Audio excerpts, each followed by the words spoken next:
오늘 주신 말씀을 가지고 불길한 그림자를 지우자, 불길한 그림자를 지우자라는 제목으로 하나님 말씀 전하겠습니다. 헤르만 에빙하우스가 말했던, 지난번에 그림 보여드렸죠. 우리 망각곡선대로 여러분들에게 복습을 시키고 또 기억을 해야 지난주에 무슨 설교를 했는지 그것과의 내용이 이 스토리로 연결되기 때문에 지난주 복습을 하는 게 좋을 것 같습니다. 다윗의 집안과 사울의 집안이 내전을 벌입니다. 한 나라 영토 안에서. 이것은 동족 상잔의 비극이 아니라 한 영토에 왕이 두 명이기 때문에 어쩔 수 없이 두 왕을 섬길 수 없는 상황에서 벌어진 어쩔 수 없는 상황이었다. 근데 여기서 중요한 것은 뭐냐 하면 나의 나라는 몰락하고 하나님의 나라가 승리해야 된다. 영적 전쟁에서 주님이 승리하시도록, 영적 전쟁의 주인공은 내가 아니라는 사실을 말씀을 드렸어요. 그리고 우리가 잘 되고 흥왕할 수 있는 방법은 내 실력이나 내 인격에 근거하지 아니하고 어느 진영에 소속이 되어 있느냐로 결정된다. 그래서 실제로 아무리 잘났어도 세상 진영에 속하면은 점점 쇠할 것이요, 아무리 못났어도 주님의 진영에 속하면 점점 흥왕해질 줄로 믿습니다. 그게 지난주의 결론인 사무엘하 3장 1절입니다. 거기서 이제 마지막으로 생각할 수 있는 것은 전쟁이 오랫동안 지속됐다고 그랬어요. 3장 1절에. 그러면서 우리의 영적 전쟁은 죽을 때까지 계속될 텐데 우리가 주님의 진영에 속하여 점점 승리하는 인생 여러분 모두가 살아가시기를 소망합니다.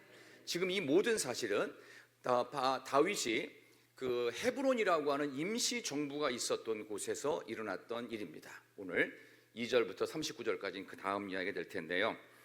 자, 시작할 때부터 불길한 그림자가 드리워집니다. 여러분들 그냥 읽으신 분도 계시겠지만 또 영적으로 예민한 분들은 이 부분을 통해서 뭔가 이상하다, 다윗이 왜 이럴까, 이 다윗 같지 않은 느낌의 모습을 느끼셔야 돼요. 뭐가 이상하다고 느끼십니까? 별로 큰 이상 없는 것처럼 보이지요. 그러나 처음부터 끝까지 다 이상합니다, 다윗이. 자, 그 얘기를 오늘부터 시작하는 거예요. 불길한 그림자는 뭐냐? 헤브론이라는 땅에서 아내를 여러 두었고 자식도 여러 명 배다른 자녀들이 태어납니다. 이거는 가나안 입성 전에, 그리고 실제로 왕정제도가 생기기 전부터 하나님께서 신명기 17장의 모세를 통해서 명령하신 왕의 규례를 다윗이 알고 있으면서도 어겨버린 거예요. 모르지 않았을 거예요. 분명히 알았을 거예요. 알면도 불구하고 아는 대로 안 살아요. 모세를 통해서 배웠는데도 불구하고 배운 대로 안 살아요. 그게 누구예요? 다윗입니다. 이 헤브론이라고 하는 지역에서 6명의 아내와 정확하게 6명의 아들이 태어납니다. 부인이 6이래요. 남자분들 좋을 것 같아요. 아내가 6명이에요. 배다른 자식도 6명이 태어났어요. 오늘 성경에 그대로 나와요. 2절, 3절, 4절, 5절 계속 그 얘기예요. 그러면서 오늘 본문에 보니까 이 자녀들이 태어날 때 우리는 뭔가 불길함을 느껴야 돼요. 아, 지금 다윗이 하나님과의 약속을 어기고 있구나. 뭔가 불길한 그림자는 이제 이미 시작이 된 겁니다. 이런 불길한 그림자를 우리가 지워내는 것이 오늘 모든 설교 내용의 마지막 결론이 되어야 할 것입니다. 6명의 부인과 6명의 아들이에요. 히브리 사람들의 그 개념상 6은 불완전합니다. 하나가 모자라요. 7이 완전수예요. 그러니까 이거 뭔가 불안하다라는 느낌이 숫자로부터 느껴져야 되고, 그 다음에 열왕기상에 보면은 이제 가장 황금기를 부과했던 솔로몬의 최고의 황금기인 내용이 어느 정도로 나라가 부강했는지에 대해서 열왕기상 10장에서 소개할 때 10장 14절에 꺼름칙한 숫자가 하나 나옵니다. 솔로몬의 새 입금의 무게가 금 666 달란트요. 666이에요. 이 숫자를 왜 기록했을까요? 지금 다윗이 엄청난 문제를 쌓아뒀는데 이 문제가 아들에게 그대로 전수가 돼버렸어요. 이런 불길한 그림자를 여러분이 느끼셔야 됩니다.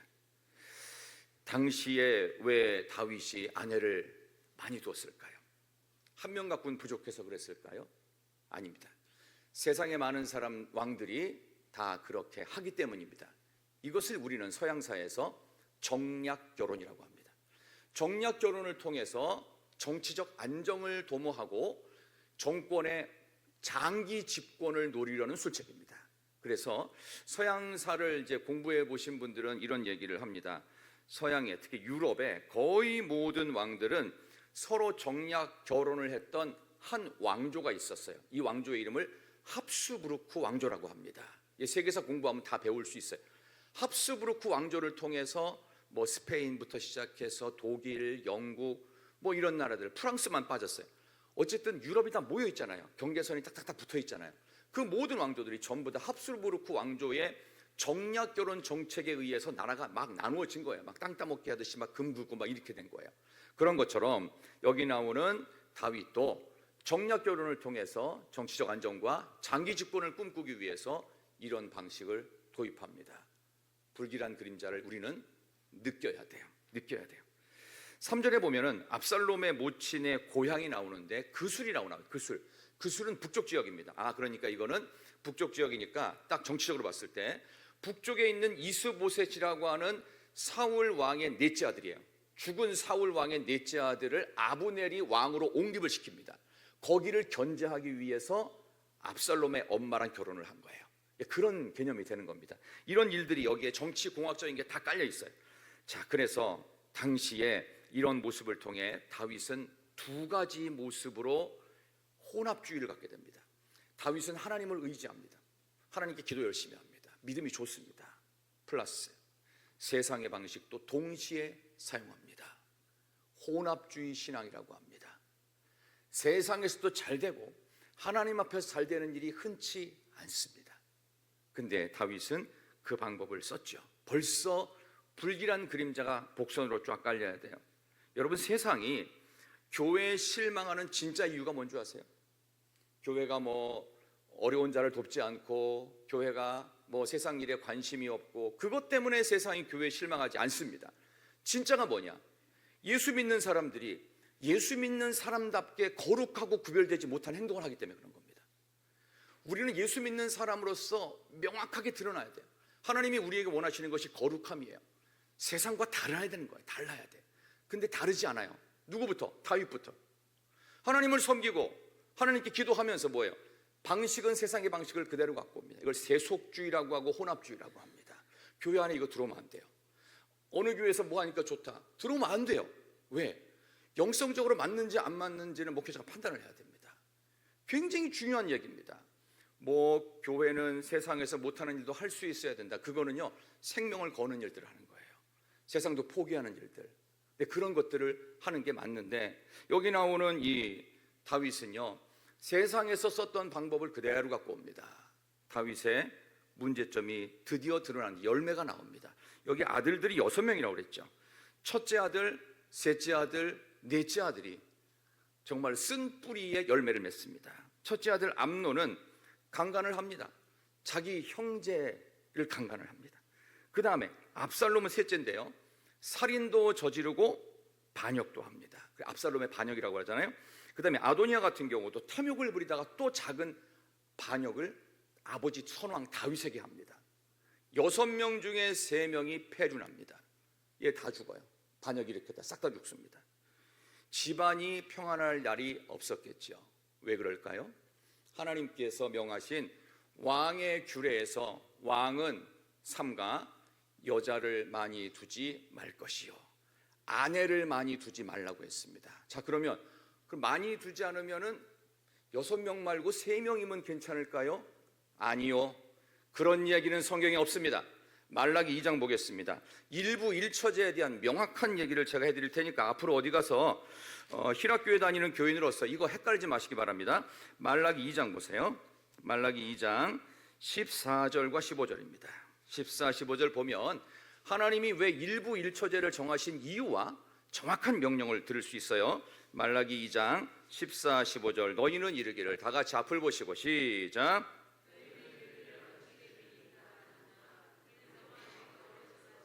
아내 사이에 여호와께서 증인이 되시기 때문이라. 그런데 짝이요, 너와 서약한 아내로되 내가 그에게 거짓을 행하였도다. 그에게는 영이 충만하였으나 오직 하나를 만들지 아니하셨느냐? 어찌하여 하나만 만드셨느냐? 이는 경건한 자손을 얻고자 하심이라. 그러므로 내 심령을 삼가 지켜 어려서 맞이한 아내에게 거짓을 행하지 말지니라. 아멘. 배우자는 한 명이다. 맞죠? 무엇을 위해서? 경건한 자손을 위해서.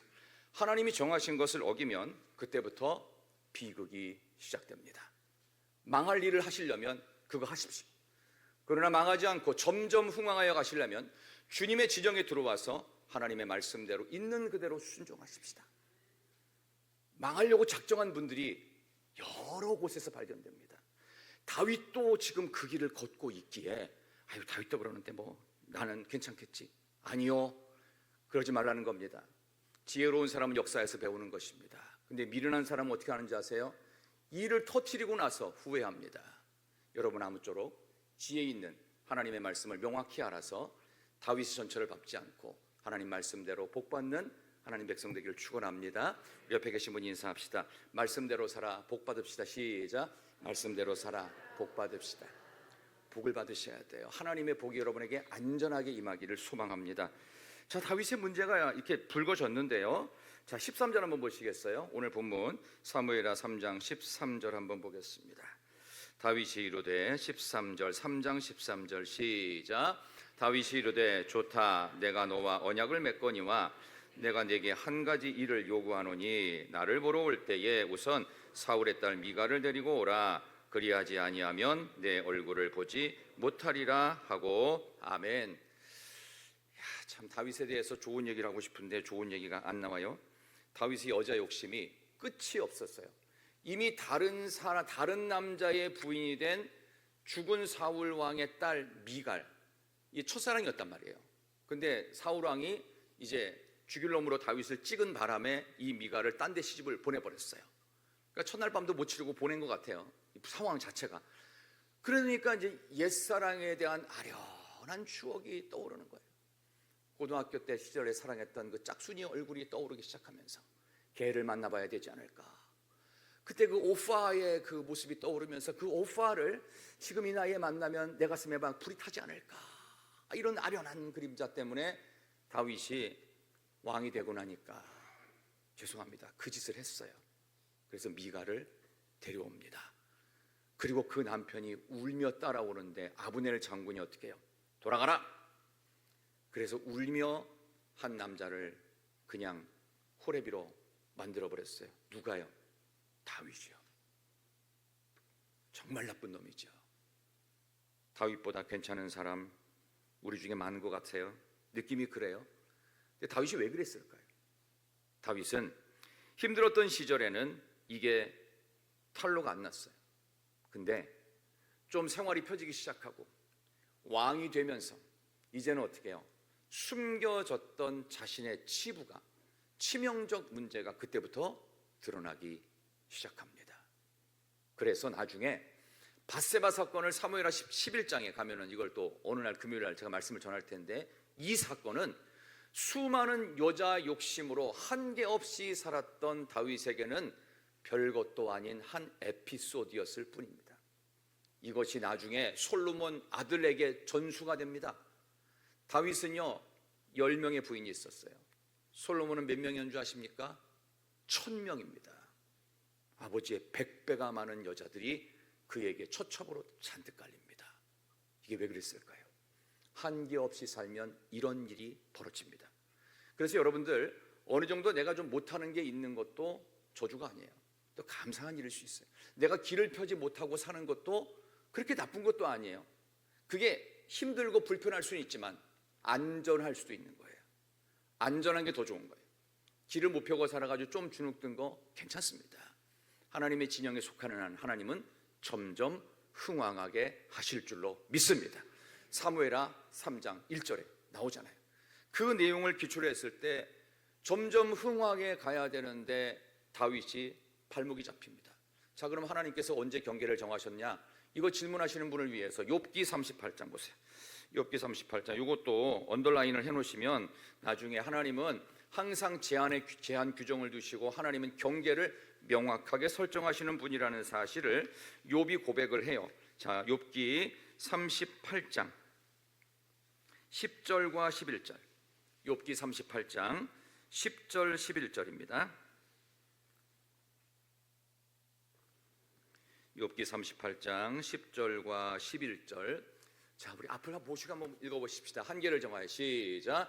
한계를 정하여 문 빗장을 지르고 이르기를 내가 여기까지 오고 더 넘어가지 못하리니 내 높은 파도가 여기서 그칠지니라 하였노라. 아멘. 분명히 나오죠. 문 빗장을 넘어오지 말라고. 여기서 나오는 높은 파도가 뭐예요? 욕망의 파도예요. 욕심의 파도가 여기서 그쳐야 된다. 근데 참 묘하죠. 하나님이 만드신 온 우주 만물은 이 한계와 제한 규정 속에서 벗어난 일이 없습니다. 그런데 유독 사람만은 이걸 넘어갑니다. 에덴 동산에서 범죄한 존재가 누구였어요? 사람이었어요.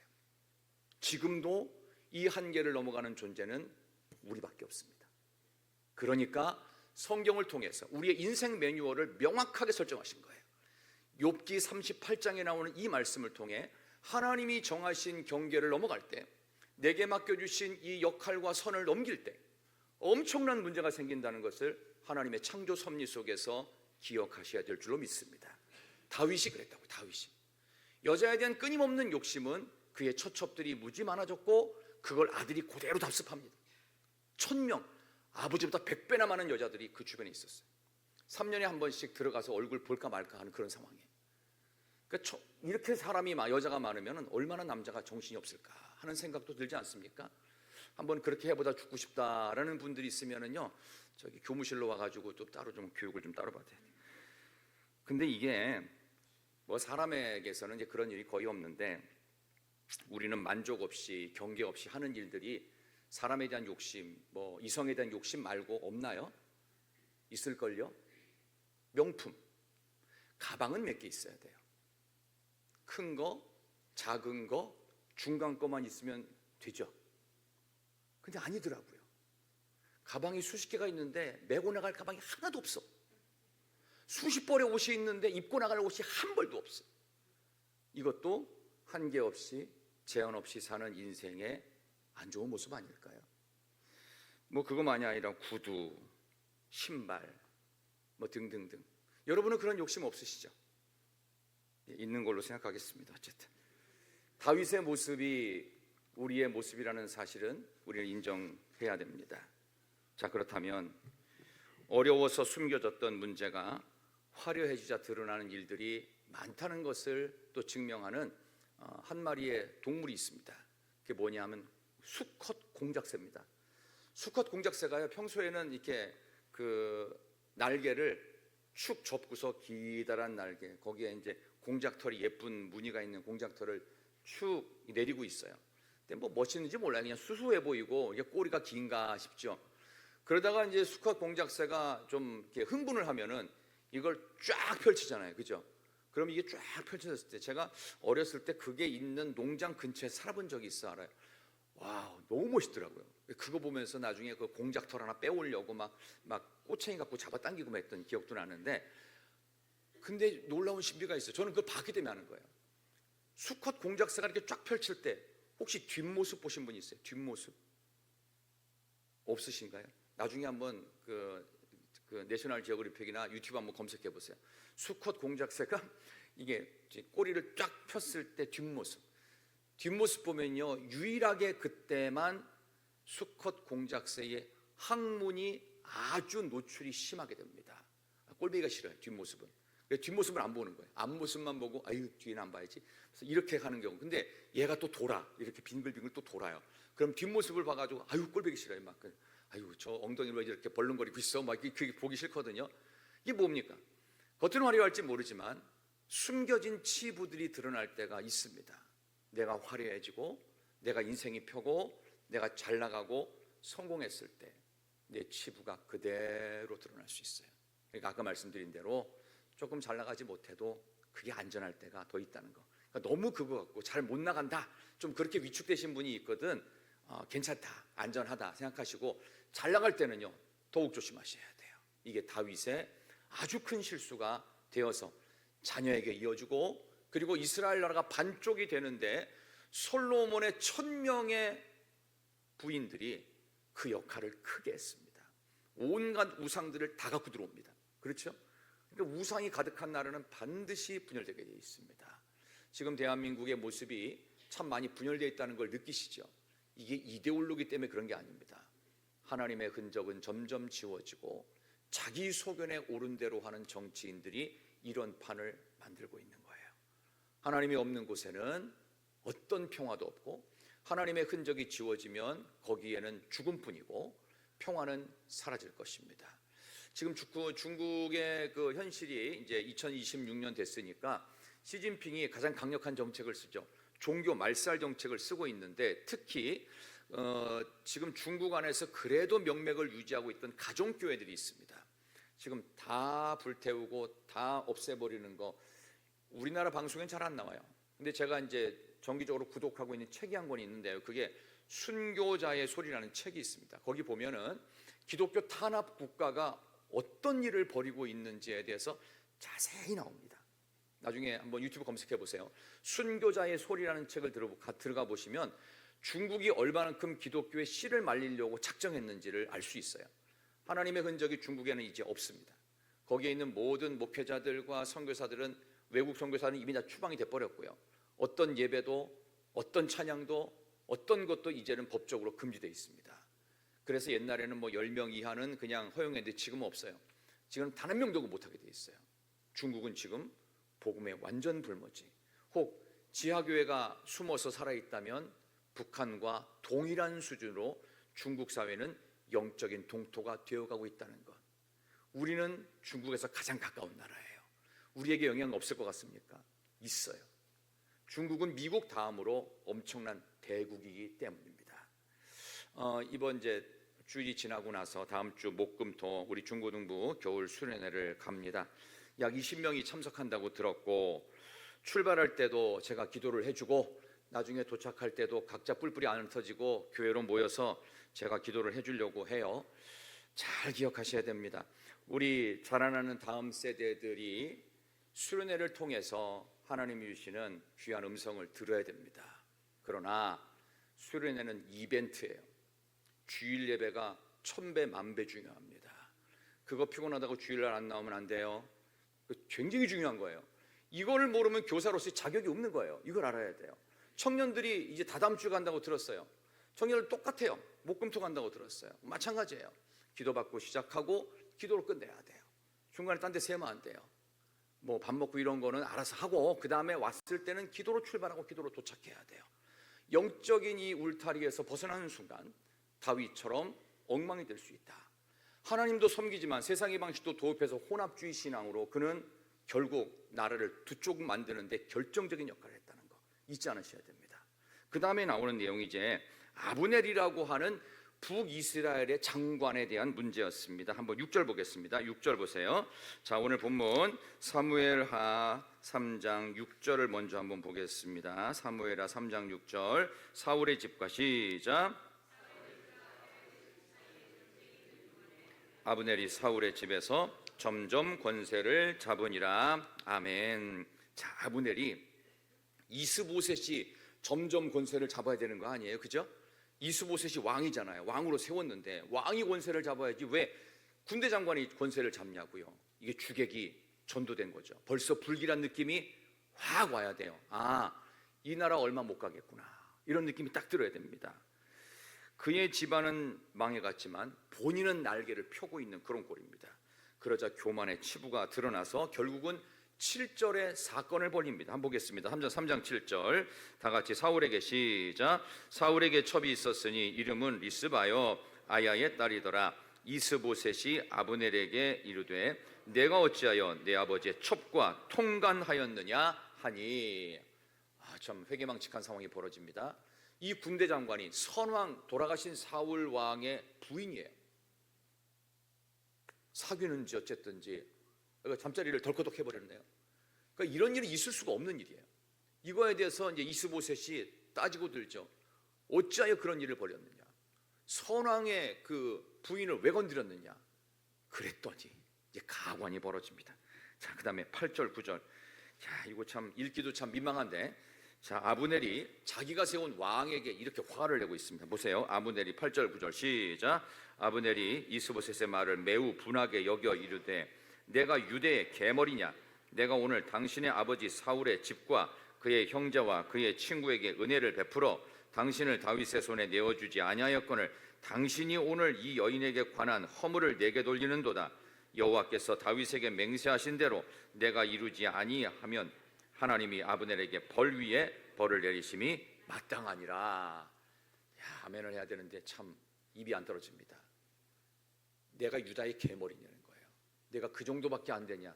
너 나 아니었으면 왕이 아니라 이 가문 몰락했어.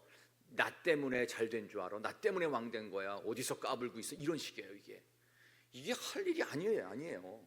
결국은 아브넬이라고 하는 사람이 좀 있으면 죽어요. 요압한테 죽는데, 이 아브넬의 문제점이 뭐냐? 첫 번째는 신하가 왕에게 은혜를 베푼답니다. 아니죠. 왕께 성은이 만국하옵나이다 이렇게 해야 되는데, 신하가 내 덕 아니었으면 너 왕 안 됐어. 이거는 언제든지 반역하겠다라고 하는 전조 증상입니다.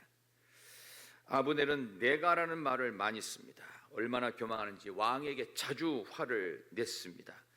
하나님과 리더에게 자신이 그렇게 해줬다고 하면서 자신의 공적을 드러내고 있습니다. 안 됩니다. 이 모든 것 하나님이 하셨습니다. 그러므로 우리는 아무것도 아니다, 하나님이 다 해주셨다라는 마음으로 겸손해야 됩니다.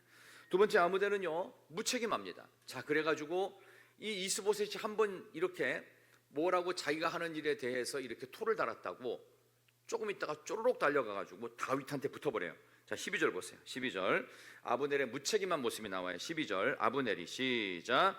아브넬이 자기를 대신하여 전령들을 다윗에게 보내어 이르되 이 땅이 누구의 것이니까? 또 이르되 당신은 나와 더불어 언약을 맺사이다. 내 손이 당신을 도와 온 이스라엘이 당신에게 돌아가게 하리이다 하니. 이거 완전 간신배 아닙니까? 이제 딱 보니까 이스보셋은 자꾸 자기한테 시비나 걸고, 그렇다고 이스보셋이 뭐 싸움도 잘하는 것 같지 않고, 다윗은 전설적 영웅입니다. 골리앗을 때려잡는 사람이에요. 그러니까 안 되겠다, 이참에 다윗한테 붙자. 그리고 본인이 얼마 전에 요압 장군의 셋째 동생 죽였거든요. 그 아브넬이 얼마나 대단한 장수냐면요, 달려가면서 뒤로 이 칼싸움을 해가지고 쫓아오는 요압의 셋째 동생 그 장군을 죽였던 사람이에요.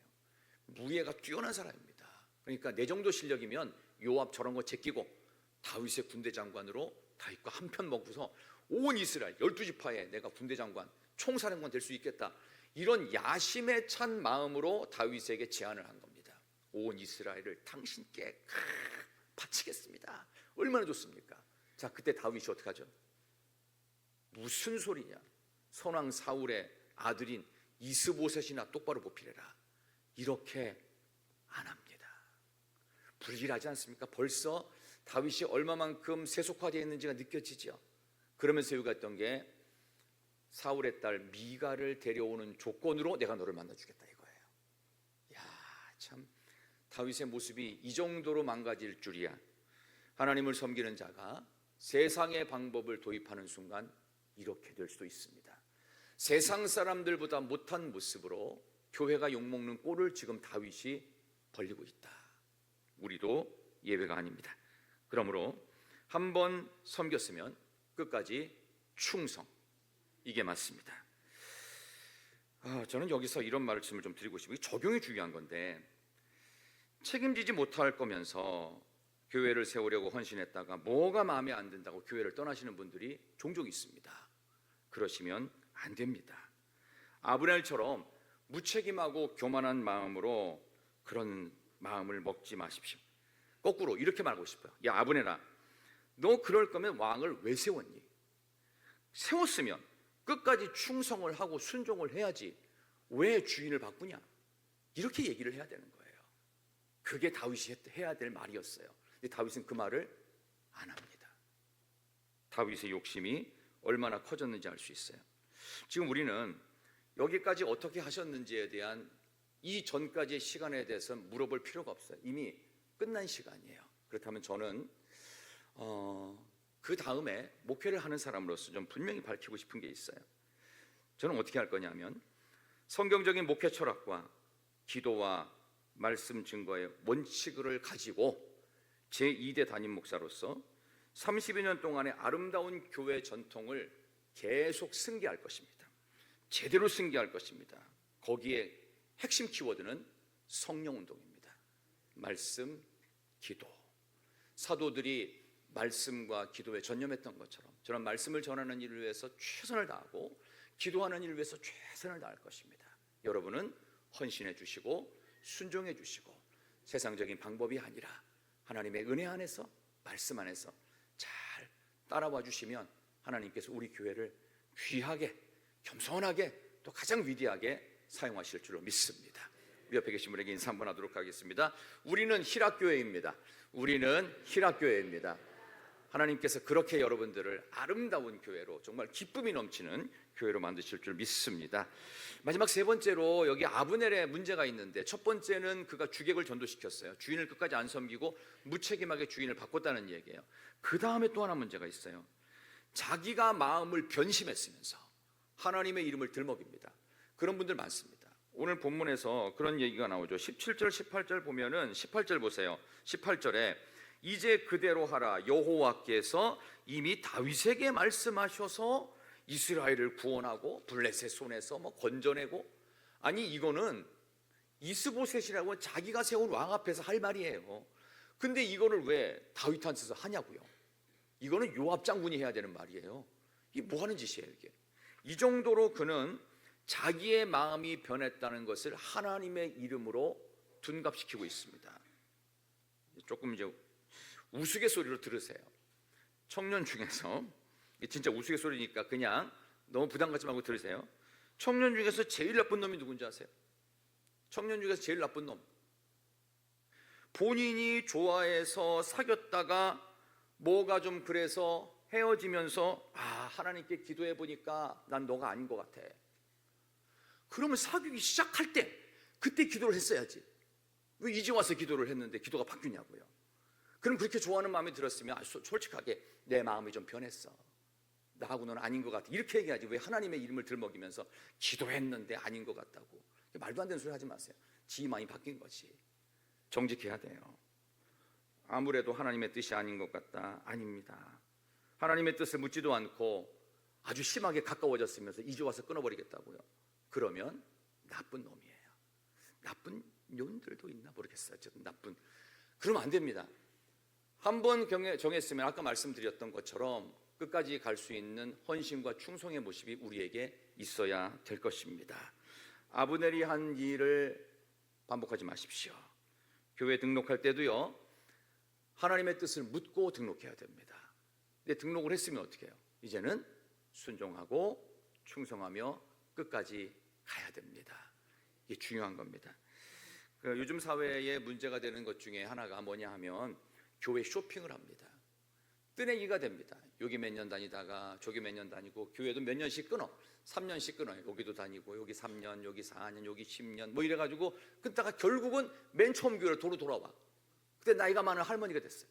뭐 이런 일들이 있어요. 그러면 어디 가서 뭐 했더니 무슨 일이 있었고, 어디 가서 뭐 했더니 무슨 일인데 왜 우리 교회는 그거 안 하냐고. 그분은 평생 그거 하다가 죽을 거예요. 그런 일이 있어서는 안 된다는 거예요. 오늘 아브넬이 보여주는 반면교사의 교훈입니다. 또 하나, 여기 오늘 문제점만 나오는데 요압이에요. 요압이 어떤 사람이냐면요, 리더였던 다윗에게 항상 부담감을 주는 사람이었어요. 요압이 나중에 죽으면 어느 정도까지 될까 이제 제가 상상을 해봤어요. 그때 그랬을 것 같아요. 하나님 앞에 가서, 야, 나 너 요압 때문에 힘들어 죽을 뻔했어. 왠 줄 아십니까? 오늘 본문의 말씀에서 한번 보세요. 여기 나와요. 39절 보세요. 39절. 오늘 요압에 대한 다윗의 진짜 평가가 나옵니다. 요압은 위대하고 용맹한 장수고 능력과 리더십이 대단했는데 결국 자기의 주군한테 그걸 못해요. 39절입니다. 39절 맨 마지막 절입니다. 3장 39절. 내가 기름 부음을 시작. 수르야의 아들인 이 사람들을 제어하기가 너무 어려우니 여호와는 악행한 자에게 그 악한 대로 갚으실지로다 하니라. 아멘. 수르야의 아들이 요압이에요. 요압 때문에 내가 너무 힘든 거예요. 리더로서 부담감을 주는 참모진이 있는 것만큼 힘든 게 없어요. 결코 리더에게 있어서 밑에서 보좌하는 사람들은요, 절대로 부담을 주면 안 됩니다. 그러면 나라가 제대로 운영이 안 돼요. 그 나중에 이제 이 다윗이 질문, 뒤끝이 길었을까요? 없었을까요? 다윗 뒤끝이 있었을까 없었을까요? 엄청났습니다. 뒤끝 장렬. 그가 죽을 때 자기와 함께 했던 장수들 37명의 이름을 전부 다 언급합니다. 그런데 거기서 요압이 빠져요. 신기하지 않아요? 요압이 어려울 때마다 다 나가서 본인이 피를 제일 많이 흘리고 앞장서서 싸우고 다윗을 생명처럼 지켜냈는데, 이 사람은 능력이 많아도 리더에게는 부담스러운 거예요. 일부러 빼는 거예요. 하나님께도 안 그럴 것 같아요? 부담스럽습니다. 그래서 저와 여러분들은 누군가를 부담을 주면 안 됩니다. 그리고 그는 자기의 자리를 뺏길까 봐 연연해서 결국은 아브넬을 죽입니다. 몰래 가가지고 이렇게 편안하게 다가가서 칼로 툭 찔러 죽입니다. 왜? 이 자리는 영원히 내 거라는 거예요. 이 자리는 영원히 내 거다. 아무도 내 자리를 누구라도 내 자리 뺏는 사람은 용납하지 않겠다. 그래서 우리는 다시 처음으로 돌아가는 겁니다.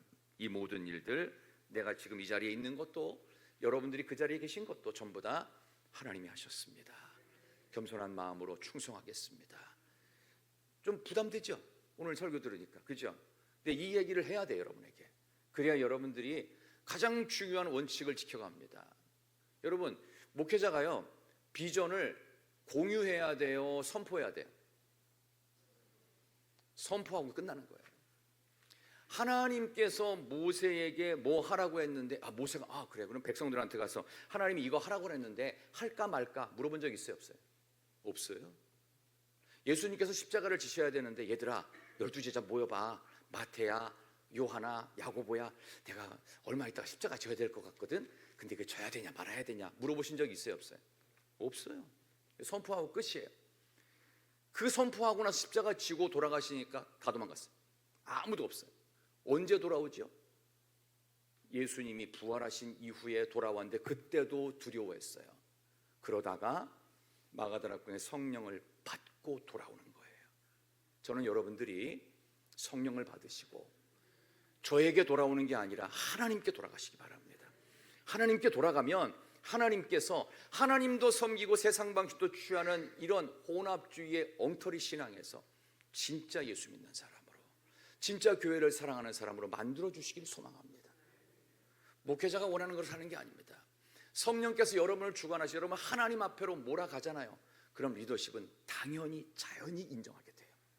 그게 먼저입니다. 그게 먼저. 나는 목사님 맞추느라 힘들어, 전사님 맞추느라 힘들어. 거짓말 좀 하지 마세요. 하나님 마음을 안 맞추고 계신 거예요. 하나님의 마음이 그거냐고 잘 보세요. 진심으로.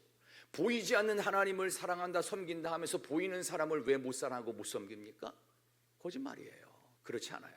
우리 모두가 성령 충만하여서 하나님께서 맡겨주신 사명을 잘 감당할게요, 순종할게요, 충성할게요, 사랑할게요. 그런 마음으로 불길한 그림자를 만들어냈던 다윗의 모습을 우리는 반면교사 삼아서, 물론 오늘 이 내용은 조금 부정적인 내용이었습니다만은 나중에 가면 또 다윗이 돌아와서 기가 막힌 아름다운 모습을 또 만들어냅니다. 다윗이 젊었을 때, 이게 40대 때 벌렸던 일입니다. 그러나 그는 점점점 나이가 들어가면서 진정한 성군이 되어갑니다. 젊은 시절의 허물들을 다 뒤로 떨쳐버리고 늘 기도하는 자로서 변화가 됩니다. 아무쪼록 우리 사업시대가 된 모든 분들, 우리 교회 학교를 위해 특별히 기도해 주시고, 다음 주 목요일부터 우리 중고등부 수련회 20여 명이 떠나는데 여러분들 많이 후원해 주십시오. 20명이 떠나니까 한 20명쯤 후원하면 되지 않을까, 저는 이제 그런 생각도 갖고 있습니다. 우리 사랑하는 우리 중고등 학생들을 위해서도 후원해 주시고 기도해 주시고, 또 다다음 주 2월 첫 주간에 떠나는 우리 청년부 수련회를 위해서도 기도해 주시고 후원 많이 해 주시기를 바랍니다.